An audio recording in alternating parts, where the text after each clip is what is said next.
Have you ever eaten something that wasn't on your diet and then you thought to yourself, well, I've ruined it now. I might as well carry on eating and start on Monday again.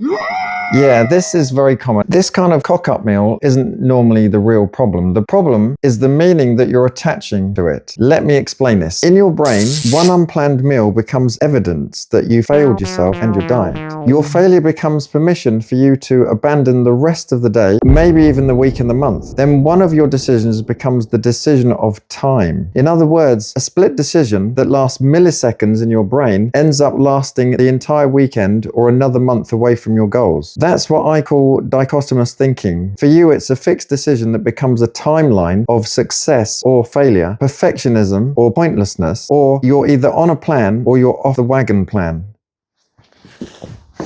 So, researchers link this black and white thinking to rigid diets, internal control, abandonment after lapses, and more weight gain for you. So here's my take-home message. Firstly, you need to stop converting a lapse into a collapse by not focusing on a single decision, but rather focusing on preventing stuff that you perceive as ruining everything. Also, don't compensate with extreme thought patterns and don't promise yourself rigidity. I'll show you, like I show all my patients and clients, how to learn to promise to yourself continued behavior that you actually want to build over the long term. I train clients to view weight loss as more permanent weight loss and a journey rather than destination, and to then view that as the ability to recover quickly mentally when perfection dissipates. The evidence base is as follows. Eating specific dichotomous thinking is associated with rigid restraint and weight regain, while a more neutral interpretation that me and Sandra use after a relapse is associated with more continuing and learning about jumping through hoops for continued weight loss